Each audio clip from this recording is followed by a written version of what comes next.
Bem-vindos, senhores telespectadores.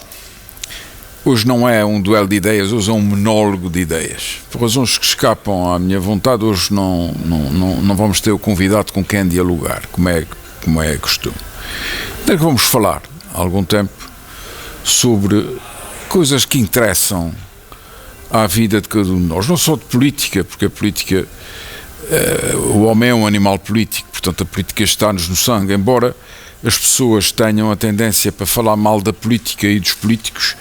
A verdade é que não há país sem política. Não se pode governar um país sem haver políticos, porque a palavra política é uma palavra que deriva da palavra grega polis, que significa cidade.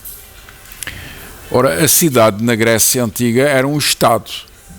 Os estados eram cidades, os seus territórios, os seus exércitos, e essa palavra foi herdada por nós, através dos romanos. Ainda hoje dizemos político, mas também dizemos polido. Uma pessoa polida é uma pessoa educada, enquanto que o rústico, aquele que vive no campo, não tem necessidade de estar sempre aos cumprimentos e aos salamaleques, chama-se um rústico. Aquele fulano é um rústico, não? Um indivíduo que vive na cidade e que não sabe ser polido, portanto não sabe viver na cidade, é um rústico. É como se estivesse a viver no campo com os animais e não com pessoas. Mas há também outra palavra, a palavra polícia, também vem de polis, da cidade. Polícia é o guarda da cidade e por aí fora. Mas não há nenhum país que possa aspirar ao nome de ser país, de ser um Estado. O Estado é a nação politicamente organizada, que não tenha política e políticos. Quando o Pinochet fez aquela revolta no Chile e tomou conta do poder, um dos primeiros decretos dele foi acabar com os políticos e com a política. Houve uma gargalhada geral em todo o mundo, não é? Disparate, não se pode. Ele próprio tinha que ser político para poder governar, para poder convencer as pessoas. Ele, como governante, embora resultado de um golpe de Estado, ele, para convencer as pessoas, tinha que fazer política, tinha que convencer a opinião pública de que o melhor para eles era o governo que ele queria dar ao seu país. E isso já é fazer política. Nos países democráticos, como é o nosso caso, não é? Quem escolhe os políticos que governam são as pessoas, são os eleitores. Os que não querem saber de eleições para nada, passam um cheque em branco àqueles que vão votar. Aqueles que votam, ou votam nos seus amigos, ou votam naqueles que consideram os melhores para governar a sua terra ou o seu país. De maneira que não há forma de fugir à política. O que acontece? A política não é igual em todos os países. Nós, por exemplo, durante o tempo do salazarismo e do marcelismo, a democracia era uma coisa mais ou menos manhosa, não havia bem democracia. As pessoas, quem escolhia os governantes eram o Salazar e os outros, e o Marcelo e os outros, não era propriamente o povo. A partir de 25 de Abril, restaurada a democracia, são os eleitores que escolhem entre os candidatos, entre aqueles que querem prestar serviço, os que eles entendem que são os melhores. Bom, por causa disso, as pessoas, ou apesar disso, as pessoas, os políticos, a política é uma porca, os políticos são todos iguais e tal. É verdade, isso é verdade, mas também não é menos verdade, como dizia o Churchill, que foi primeiro-ministro da Inglaterra durante a guerra e foi o grande homem do século XX na Terra inteira, não é? Foi talvez o maior estadista que existiu na Terra no século XX. Ele dizia, pois é, mas política é assim mesmo, a democracia é o melhor dos regimes, ou menos mau dos regimes, mas cada país tem o governo que merece. E, portanto, se nós escolhermos bem, temos um bom governo. Se escolhermos mal, temos um mau governo. Se escolhermos bons deputados, temos boas leis. Se escolhermos maus deputados, temos más leis, etc. E tudo por aí fora. Portanto, os cidadãos não se podem afastar da política. Pelo contrário, têm que saber o que é a política e têm que decidir, na altura própria, civilizadamente, com o seu voto na urna, quem é aquele que é melhor ou menos mau. Porque votar em branco ou não votar ou arriscar o voto é uma maneira de protesto, mas não resolve os problemas. Resolver os problemas é escolher as pessoas certas para o lugar certo. É o que os ingleses dizem, the right man in the right place. O homem certo no lugar certo. Bom, isto a propósito das últimas eleições. Nós tivemos eleições em Portugal e nas regiões autónomas, e dentro das regiões autónomas, como sabem, há a região autónoma da Madeira e a região autónoma dos Açores. A que nos interessa é a nossa. Nós tivemos eleições e concorreram imensos partidos. Claro que só ganharam, nos Açores só ganharam dois. Ganhou o PSD e ganhou o PS. O PS são 5 deputados ao todo, o PS teve 3 deputados e o PSD teve 2. Bom, claro que eles vão ajudar a escolher o governo, mas sozinhos não escolhem nada, porque o que é que acontece na Assembleia da República, que é o lugar onde trabalham os deputados? Na América é no Congresso, na Inglaterra é o Parlamento, aqui é na Assembleia da República. Há 200 e tal deputados. E o que eles desejavam era que um partido tivesse a maioria para poder governar sozinho, mas isso não aconteceu. E não aconteceu porquê? Porque no continente houve 2 partidos que se juntaram numa coisa chamada coligação, o PSD e o CDS. Uma coligação para tentarem continuar a governar, porque eles agora, o primeiro-ministro é o Dr. Passos Coelho e o vice-primeiro-ministro Paulo Portas, formam essa coligação. Mas não conseguiram a maioria absoluta dos deputados. Resultado, estes são partidos de direita, contrariamente aos partidos de esquerda. Porque o que é isto da direita e da esquerda? Bom, isto é uma coisa muito simples, vem da Revolução Francesa. Em 1789 houve uma revolução em França que destruiu o antigo regime, quer dizer, matou o rei, matou a rainha e estabeleceu uma república. E estabeleceu uma república numa espécie de um parlamento, não se chamava assim, mas ao fim e ao cabo era um parlamento, em que os mais radicais, os mais ferozes contra o antigo regime se sentavam à esquerda, os outros que eram mais moderados, vamos a ver, são todos filhos de Deus, vamos aproveitar as coisas que estão, não destruir o antigo e tal. Falava-se que esses eram os de direita, porque se sentavam à direita desse tal Parlamento. Isso depois pegou de moda e hoje a esquerda é o Partido Socialista, é o Bloco de Esquerda, é o Partido Comunista, que são considerados... não são todos contra o mercado, a política de mercado, mas são a favor do social, isto é, primeiro está a sociedade e depois é que estão os indivíduos. Nos de direita, eles entendem, não é nada disso, primeiro estão os indivíduos, a propriedade, a sua iniciativa, criar empregos, criar empresas, criar riqueza, milionários, isso é que dá a vida aos povos. E a verdade é que os governos bailam um pouco para o lado da direita e outro pouco para o lado da esquerda. Mas neste caso o que aconteceu foi que a coligação de direita, mesmo com os votos dos Açores, foi o que teve mais votos, mas não teve o suficiente para ser a maioria absoluta. Isto é, quem manda somos nós e vocês fazem o que a gente mandar. Não, eles não conseguem a maioria absoluta e então quem tem a maioria absoluta são o PS, o Bloco de Esquerda e o Partido Comunista. Mas como eles não estão unidos, não fizeram uma coligação, estão separados por ideias. Por ideias. Quais são essas ideias? O Partido Socialista põe o social acima de tudo, portanto, subsídios, salários mínimos,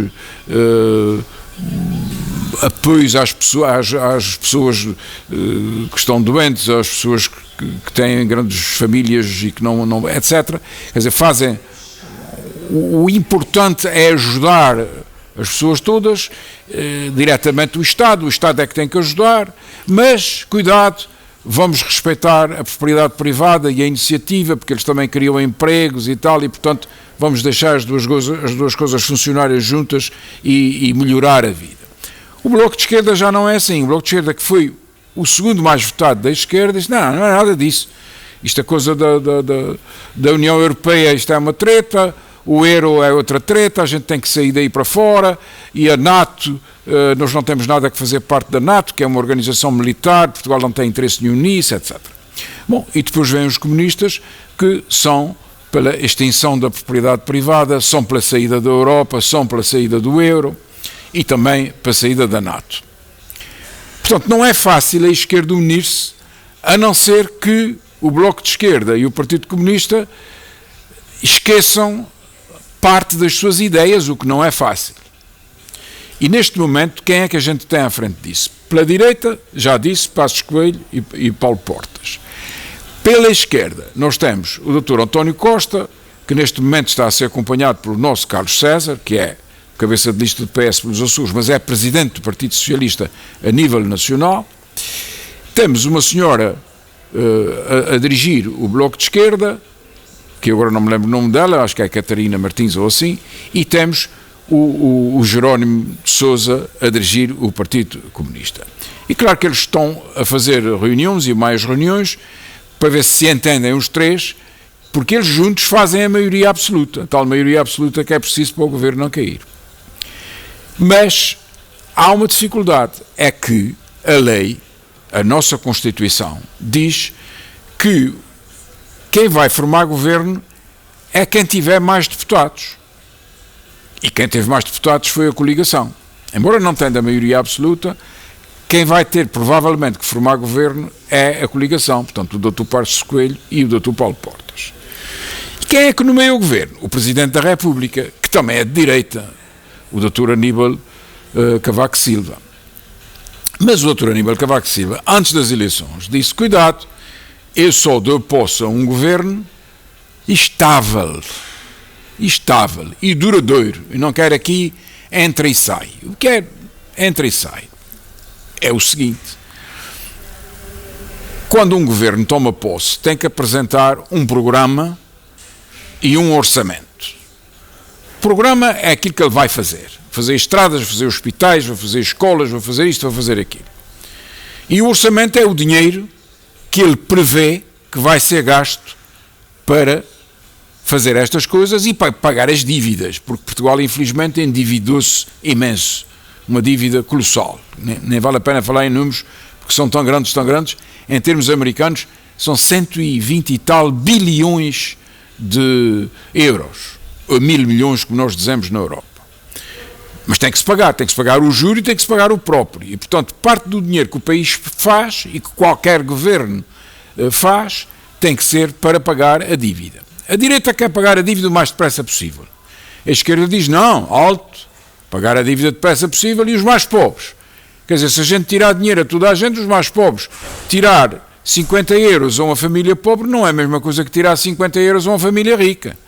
E, portanto, enquanto que os 50 euros na família pobre eles podem passar fome, na família rica, pois compram menos cigarros ou menos roupas, etc. É diferente. E, portanto, há aqui esta oposição de ideias. E o que é que vai acontecer? Vai acontecer que o Dr. Passos Coelho e o Dr. Portas vão apresentar um programa e vão apresentar um orçamento à Assembleia da República. E a Assembleia da República tem que aprovar esse programa e esse orçamento. Se não aprovar, o Presidente da República tem que encarregar outra pessoa de formar governo. E, portanto, vamos supor agora que o Dr. Passos Coelho e o Dr. Paulo Portas são encarregados de formar governo, formam o governo e que vão à Assembleia da República e a esquerda junta-se toda e diz, não queremos isto. E ele tem que ir ao Dr. Cavaco Silva dizer, olha, eu não consigo formar governo, está aqui o decreto que o senhor me nomeou, faz favor de nomear outro. E eles vão chamar o Dr. António Costa para formar governo. E depois vai-se passar a mesma coisa. O orçamento, o programa, e passa ou não passa. Se a esquerda se juntar toda, passa.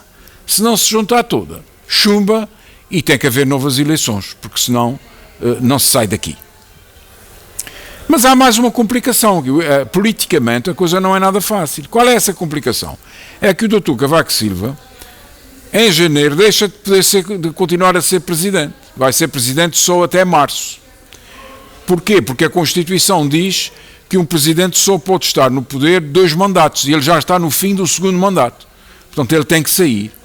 Quem são os candidatos agora a Presidente da República? Temos um de direita, que é o professor Marcelo Rebelo de Sousa, e o de esquerda, que são vários. O Dr. Sampaio da Nova, a doutora Maria de Belém, para já. E se calhar aparecem outros independentes. E, portanto, a coisa não é fácil antes de se saber quem é que vai ser eleito Presidente da República. É muito engraçado esta situação política. Parece-me que é a primeira vez que surge depois de 25 de Abril em Portugal. É muito engraçada, mas é perigosa. E perigosa porquê? Porque, entretanto, o país não para, o país tem que continuar. E continua como? Continua com o primeiro-ministro atual, aquele que acabou o mandato com as eleições, como um primeiro-ministro de gestão.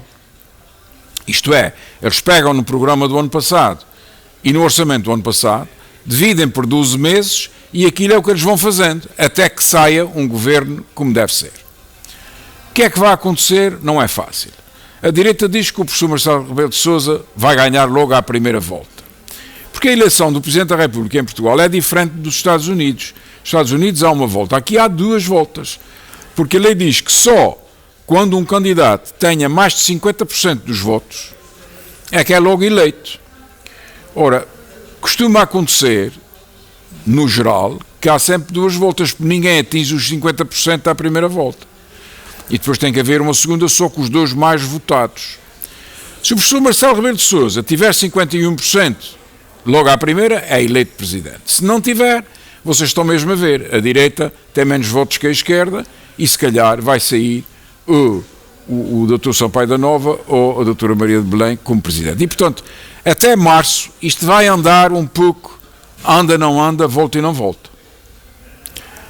É muito interessante. Politicamente, para quem gosta de política, é ótimo para dar opiniões e quem vai ser melhor e quem vai ser pior e este é o melhor e aquele é o pior, mas em termos do país, como a gente tem tal dívida muito grande e as dívidas pagam juros e as dívidas públicas não são paradas, estão sempre a mexer, pede-se dinheiro por 5 anos, pede-se dinheiro por 10 anos, às vezes quando o país está muito atrapalhado os juros sobem, quando o país está pouco atrapalhado, os juros descem, e a direita está a dizer, olha, cuidado, vocês não comecem com brincadeiras porque o juro vai aumentar e nós então, em vez de pagarmos 1.000, vamos ter que pagar 1.500 ou 2.000.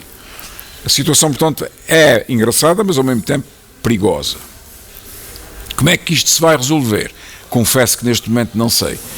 O PS está em grandes reuniões com todos os partidos, incluindo com a coligação, mas já se zangaram ontem, quarta-feira, porque este programa vai para o ar na segunda, mas é gravado na quinta. Na quarta-feira, o Dr. Passos Coelho diz que não se reúne mais com o PS. O PS continua a fazer reuniões com a restante esquerda. Se eles conseguirem um acordo, por exemplo, que há muitos anos, o Dr. Mário Soares, que era o presidente do PS, o secretário-geral do PS, e não sei como é que já não me recordo como é que se chama o cargo, meteu o socialismo na gaveta. Disse, não, nós temos que meter o socialismo na gaveta porque outros valores mais altos se levantam. Se eles conseguirem meter as tais exigências na gaveta, vão-se juntar. Se não conseguirem, temos que ir para eleições outra vez. Nos Açores, como nós temos um governo regional eleito por 4 anos, que só termina o mandato para o ano, nós não temos esse problema por enquanto. Vamos ter para o ano eleições e depois a partir daí vai-se ver. Porque temos nos Açores uma Assembleia Regional com deputados regionais que não tem nada a ver com os deputados que vão para Lisboa, que esses são deputados nacionais, são 5. Aqui são 30 e tal ou 50 e tal. Portanto, são vários, são muitos os de cá e cá quem tem a maioria é o Partido Socialista, por enquanto. Não quer dizer que nas próximas eleições não perca essa maioria. Vamos ver. Depende do voto das pessoas e da responsabilidade. Portanto, é esta a situação política do país neste momento e vamos ver como é que as instituições evoluem, como é que marcham as coisas, até uma solução com bom senso. Estas coisas na política, como em qualquer outra, na medicina, nos estudos, etc., o bom senso tem que prevalecer.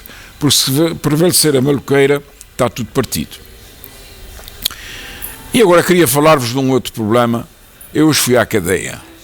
Fui à cadeia porque fui nomeado defensor de um rapaz que os pais são de rabo de peixe, ele já nasceu em Ponta Delgada, foram todos para a América, ele estava a trabalhar sem autorização,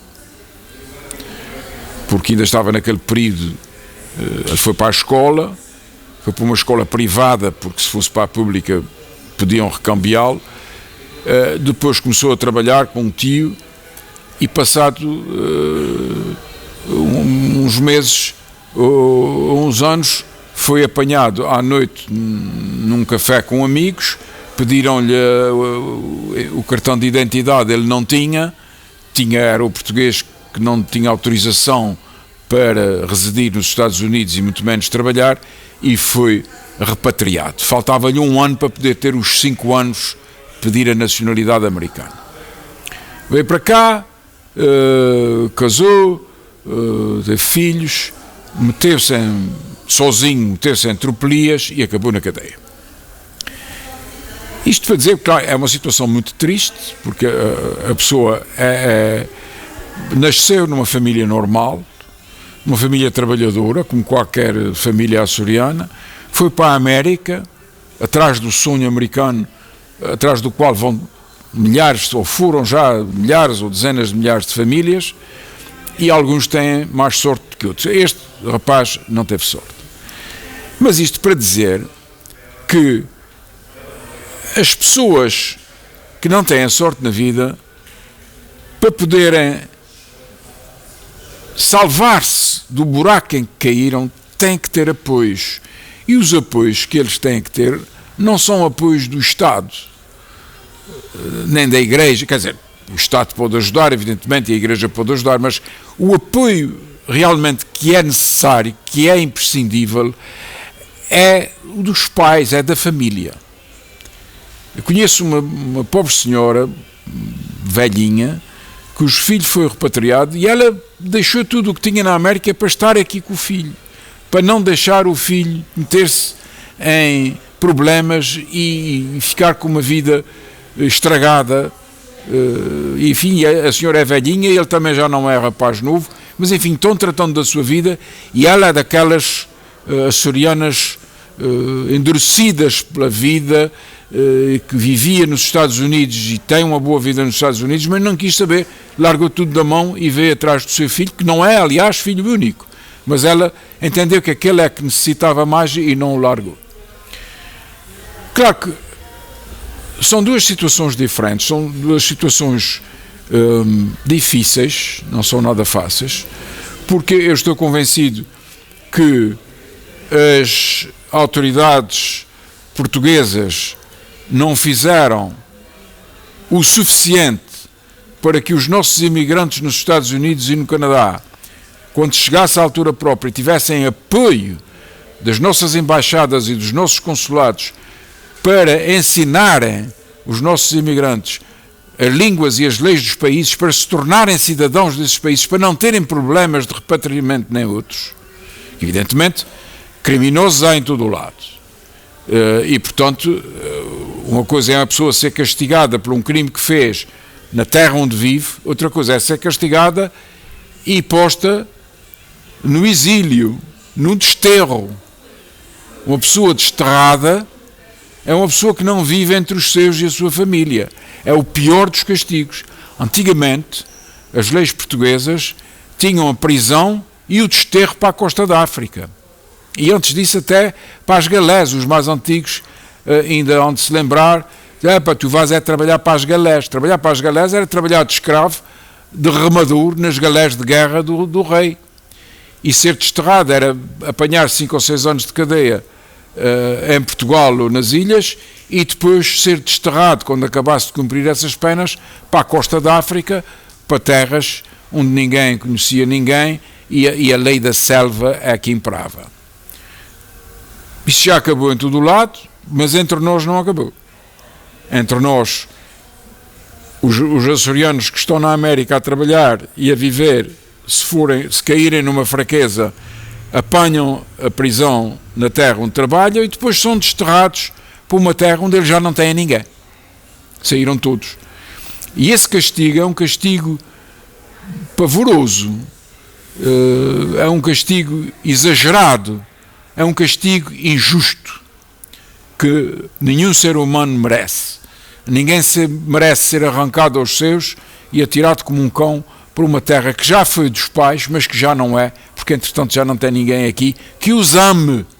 Porque se tiverem amor, a pessoa está sempre bem quando está rodeada de amor, mas quando não está, pode viver mal. Portanto, é preciso que estas coisas mudem, porque este problema vai ser eterno. As nossas ilhas têm gente a mais, é uma terra pequenina, e vamos sempre ter que emigrar.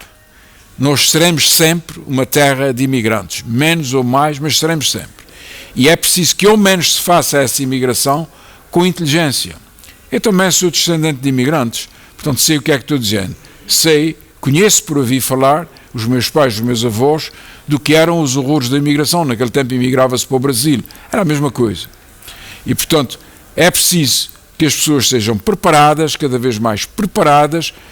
Hoje já levam mais instrução do que antigamente, mas que sejam preparadas pelas nossas autoridades, que são pagas para isso, para defender os nossos imigrantes, e aqueles mais infelizes são os que precisam de mais ajuda, para depois não terem que regressar exilados na sua própria terra.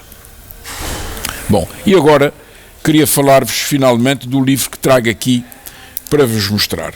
Não é um livro do outro mundo, mas é um livro que eu comprei outra vez na Feira das Traquitanas.